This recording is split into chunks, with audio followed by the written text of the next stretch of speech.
কেমন আছো সবাই? শুভ দুপুর।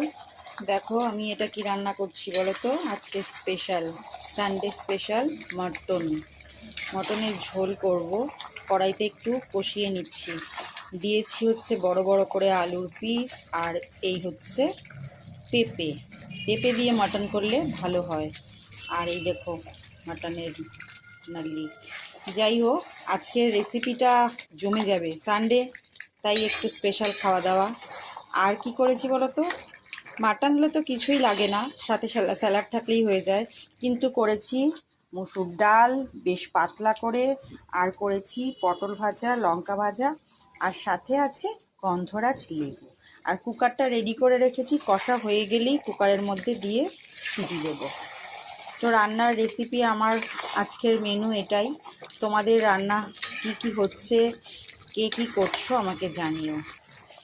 দেখো কষা তো হয়েই গেছে, এবার শুধু কুকারে দেওয়ার পালা। আর ভাতও হয়ে গেছে, লাল লাল ঝাল ঝাল মটনের ঝোল করছি।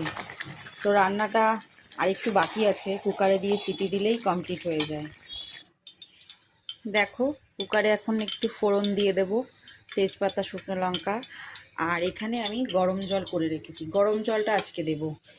কষানো প্রায় কমপ্লিটই হয়ে গেছে, এবার কুকারে দিয়ে সিটি দিলেই হয়ে গেল। 5টা থেকে 6টা। মাটনটা একটু কুকারে করলে সফট হয়, খেতে ভালো লাগে। এই দেখো আমার মটনের ঝোল কমপ্লিট হয়ে গেছে।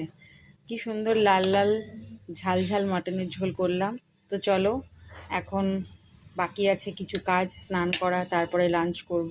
তো তোমরাও টাইম মতন লাঞ্চ করে নিও। আর আজকের দিনটা সবার সাথে মিলেমিশে থেকো। টাটা, শুভ দুপুর।